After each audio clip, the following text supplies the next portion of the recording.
location right.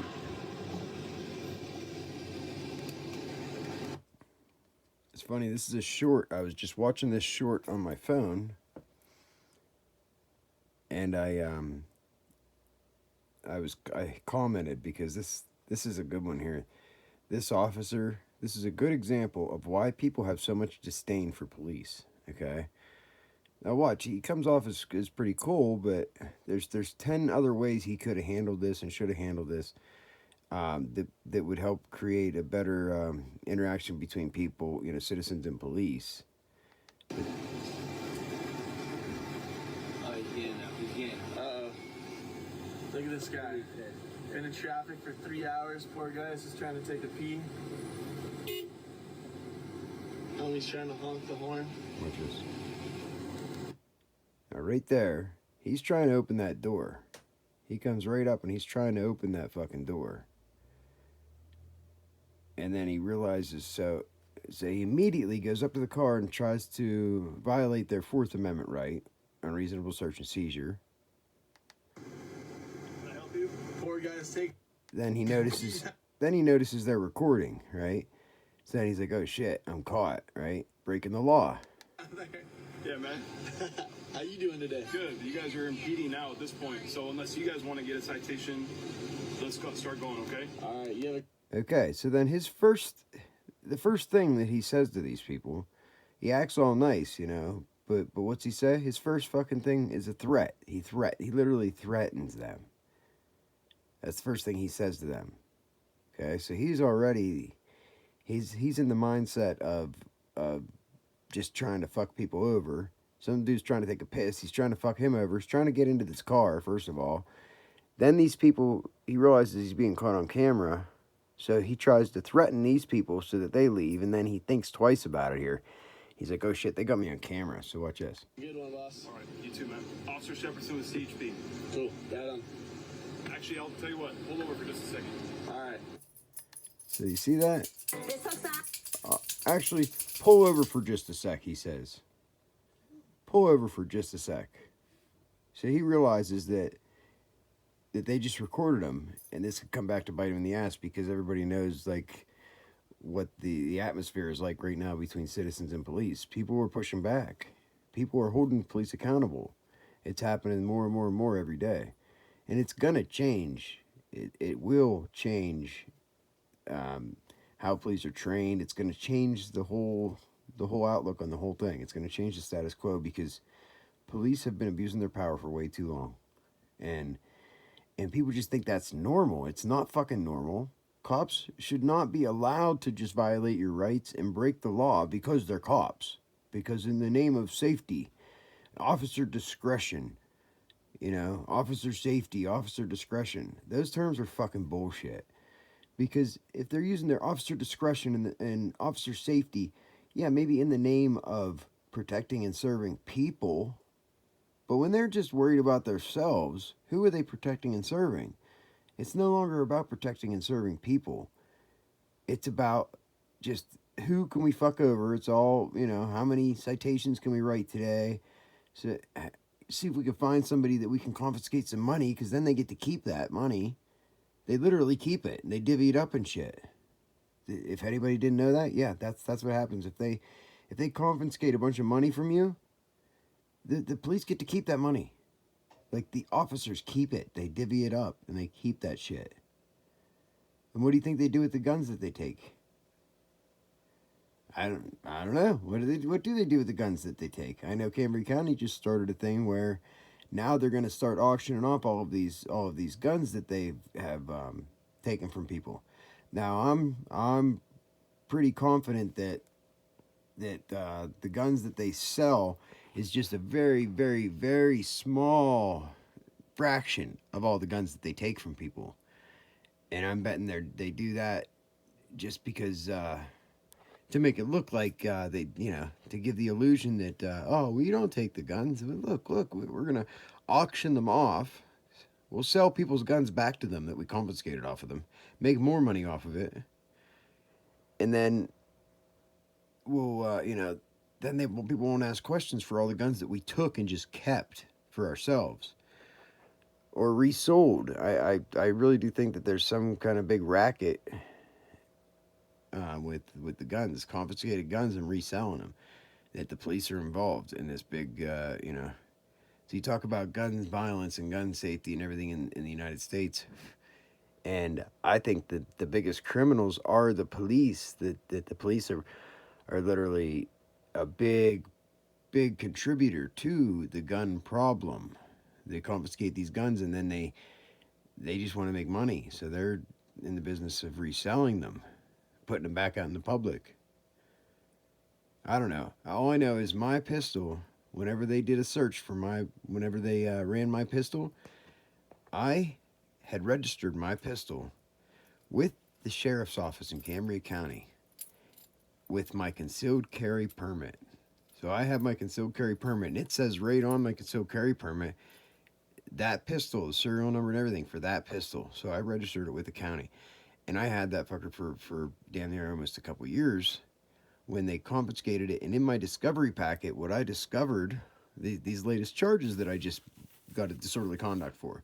When I got the discovery packet, I discovered that my pistol, when they ran my pistol, it came back to no owner and involved in an incident in Washington State.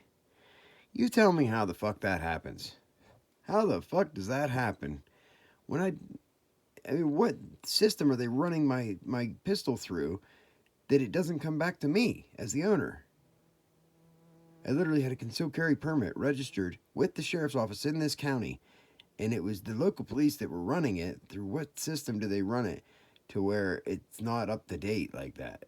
I mean, I got my concealed carry permit in July of 2020, and here it was. I purchased it in May 2020, got it in July 2021 or 2020, my concealed carry, and then this incident happened November 2021, so over a year later, and it didn't show up in the system as my pistol, and it was involved in an incident in Washington State. And that's strange too, because I bought my pistol at Sportsman Outdoors, Sportsman Warehouse in Altoona, PA. Now, there are people in Patton that work there. The chief of police's daughter works there. And the owners of the old gun store in town here, Bowman's gun store in town, it mysteriously burnt down. We had the ATF here in Patton for like a week investigating it. Their store burnt down. Half of Main Street burnt down with it. It was a big deal. That was years and years ago. And now one of the owners of that Bowman's gun store is a manager down here at this gun store in Altoona, Sportsman's Warehouse, Sportsman Outdoors. And now I bought a pistol. It was categorized as used, right? But it was never fired. It was brand new. They categorized it as used so they could sell it as just a piece item. Because when you buy it, this pistol new, it comes with the kit, the whole kit. It comes with the case. It comes with 2 magazines, a cleaning kit, a holster, the whole shebang. Like, that's how you buy it. So then just the pistol itself was $309. And that's exactly what the cost of the pistol itself is if you buy it from Century Arms. Brand new. So it was priced as a brand new pistol. It looked like a brand new pistol. It was never fired. You could clearly tell it was never fired. But they had it categorized as used. Now where did they get that pistol at? That's what I'd like to know. Where did that pistol come from that they're selling it as a used gun? And it comes up involved in an incident in Washington State, and it came back to no owner. There's definitely something up there, and something needs looked into, and I would like my pistol back. I gotta go get it, actually. But yeah, it's just strange that I registered my pistol with the Cambria County Sheriff's Office in July of 2021, and it was mine, registered to me. And in the discovery, in the I mean, come on, this is the prosecutors who do, these pretrial investigations. In their discovery packet, when they do the check on the pistol itself, it comes back as no owner.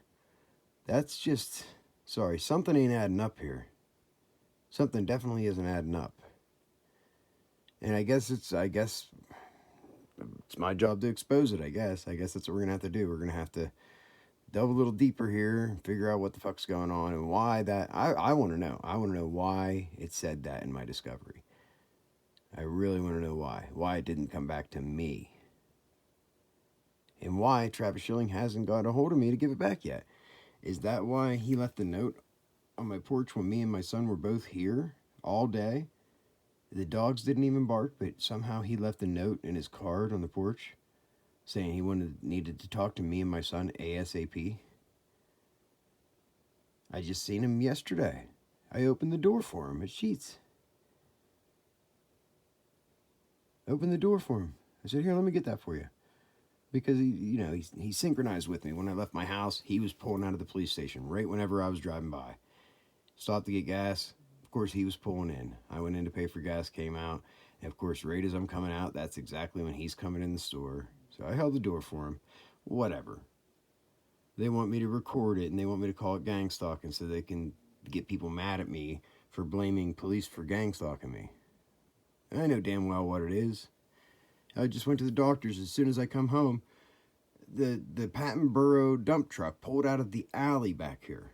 I don't know what they're doing in the alley back here, but this happens every fucking day. When I walk out of my house or when I come home, the Patton Borough dump truck drives past. Did he just fucking drive around all day? Okay, I mean, they have a legitimate excuse because the shed that they work out of, that they have tools and material, whatever, is past my house on the outside of town here. And so they would pass my house going to and from the shed, from the water authority and all that, the building. It's a quarter mile past my house here. But the fact that I could leave my house fucking 10 times in a day and they'll drive past 10 times in a day. What are they doing that they have to keep going back and forth and back and forth and back and forth and drive past? And what are the odds that every time I walk outside they drive past? What are the odds of that? Come on. If you still think that buying into the crap that people were saying and that I'm crazy or something, I feel bad for you. They absolutely do this shit. It's sick. It needs to stop. I mean, it doesn't really bother me, but it does bother me knowing that our taxpayer dollars are paying for it. Our taxpayer dollars are paying for these assholes to illegally surveil me. For all I know, they're legally surveilling me. I don't know. The FBI told me I had to do a Freedom of Information Act request when I called and asked them why my name appeared on a federal watch list. See, it's like all big secret. I'm the only one that's not allowed to know these things. I don't know. You know what? I just had to come on here and give a little rant about it, and I didn't even plan on talking about that, but be good or be good at it. We ain't going nowhere. Peace.